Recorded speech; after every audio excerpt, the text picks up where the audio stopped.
Sans hésiter, moi c'est C'est un ça. boîte de céréales. C'est pas pareil. T'as dit quoi? Ah non, rien à voir, c'est important. C'est la miss, puis il vient moi, et puis Les autres. la courte paille après, c'est dégueu. C'est la fête de la musique, mais c'est aussi la fête de Dixit ce soir. Et nous avons la chance exceptionnelle, inouïe, de recevoir Jean-Louis Roubira parmi nous, qui va nous raconter un peu son jeu, passer la soirée pour cet moment autour de Dixit, son jeu donc. Et puis on va organiser un petit tournoi, et puis on va passer une bonne soirée. Mais je laisse la place, le coussin moelleux, et puis le petit coin pour enfants à Jean-Louis Roubira. Alors d'abord merci pour l'invitation, et puis bonsoir à tous les joueurs qui gravitent autour de Chamboultou.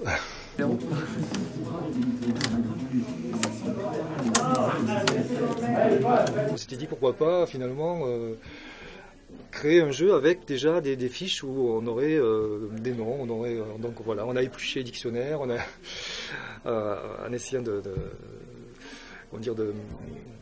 retrouver tous les noms comme ça un peu compliqués, un peu rigolos de langue française. Moi j'ai toujours été amoureux des jolis noms comme ça, des noms inconnus, des noms qui ont des sonorités bizarres. Enfin, bon. Et Dichotomie, calipige. oui, voilà. Coxigru, enfin, je sais pas. Apoptose. Apoptose, oui.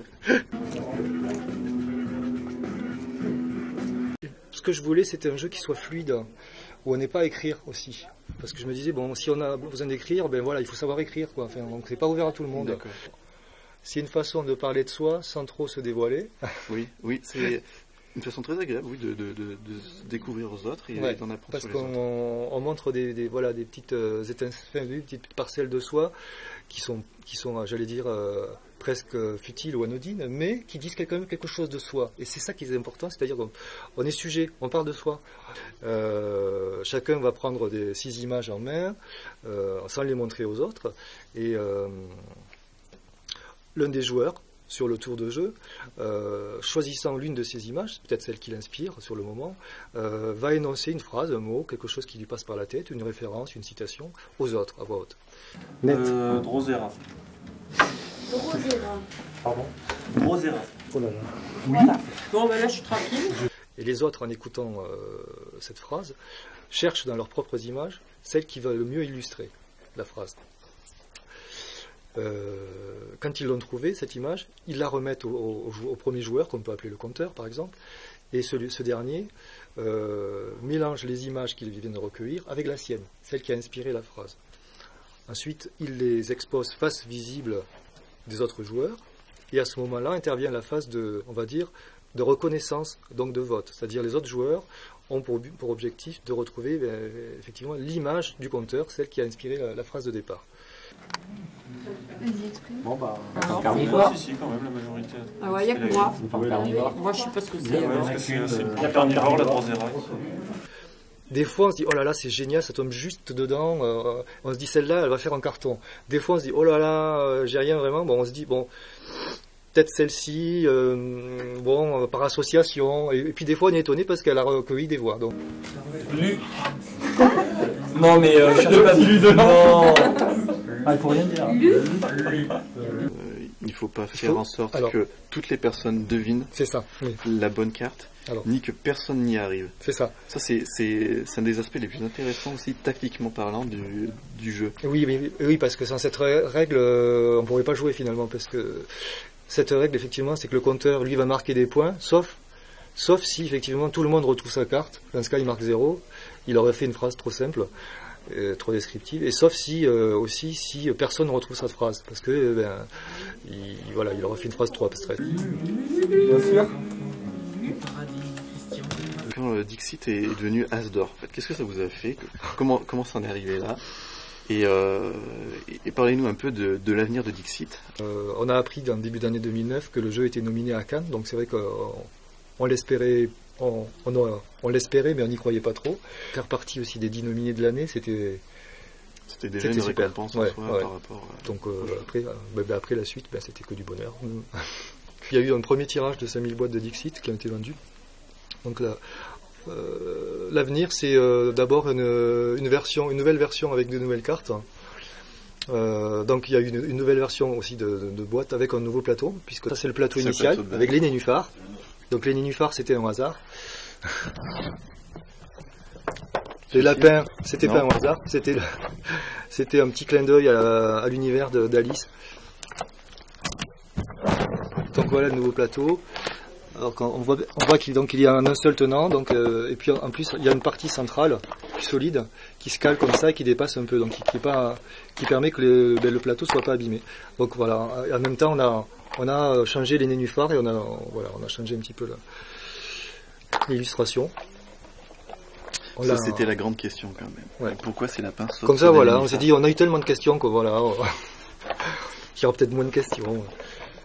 Donc là on est en train de travailler de nouveau avec Régis et Marie sur une version plutôt voyage, c'est-à-dire 84 nouvelles illustrations originales, mais sur un format de boîte qui sera plus petit.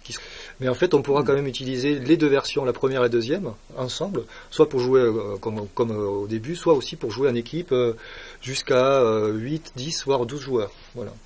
Bon, mais écoute, Mathieu, merci pour cette interview magnifique. On dirait qu'il a fait ça toute sa vie. Ouais, c'est incroyable. Jean-Louis, merci de t'être prêté au jeu et d'être venu là avec nous surtout. Ben oui, moi je suis très content d'être ici. Et puis maintenant, on va jouer. Ah, enfin. Et puis, il va y avoir le tournoi, donc je sais pas qui c'est qui va avoir la chance de gagner la boîte de Dixit dédicacée par son créateur. Dixit, la qualité d'une partie dépend quand même énormément de la personne qu'on a en face. Le problème c'est que je peux avoir mes joueurs fétiches qui vont jouer avec moi, donc je vais perdre. Et quand un adversaire nous sort parfois des définitions très enfin ça devient du sabotage dans la partie quoi. Les adversaires aujourd'hui étaient trop peu évolués pour raisonner de travers. Je pense à Florent Maison, enfin c'est pas permis quoi. Je me serais pas permis des choses pareilles, c'est inadmissible. Je pense pas que ce soit autorisé. La qualification, d'un certain côté un petit peu du hasard aussi. Car en effet, à ce qui paraît, il y avait des associations d'idées qui n'étaient pas évidentes, notamment pour les proutes, mais bon. C'est très bien, je pense que ça va être très bien de jouer avec des gens psychologiquement stables. Mais non, sinon ça va pas du tout. J'ai été impressionné en fait. Je trouvais que le niveau de jeu était avec des phrases. Moi j'aurais joué, je crois que j'aurais été dernier. Donc voilà, j'ai trouvé que les gens arrivaient à faire des associations. J'ai rarement vu moi dans mes parties que j'ai joué jusque-là. Donc voilà, j'appréhende beaucoup la finale. Je vais parachuter. Ouais, mais bon, avec son trou de tout à l'heure, on a entendu parler de l'histoire du Prout, ça va.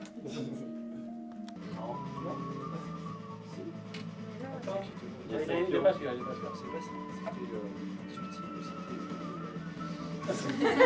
sais pas s'il était con ou intelligent. Sachant que la 4, c'est la deuxième, donc j'avais envie de 2. Ah, ça y est, on a le médaille. C'est incroyable! D'habitude, j'amène Marie parce qu'elle fait un petit dessin dedans, mais là. Mal au dos.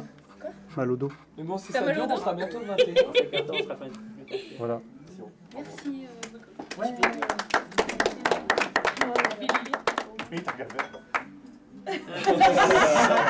Ça va être ça. Voilà. Merci beaucoup. Ben, avec plaisir. Merci à vous.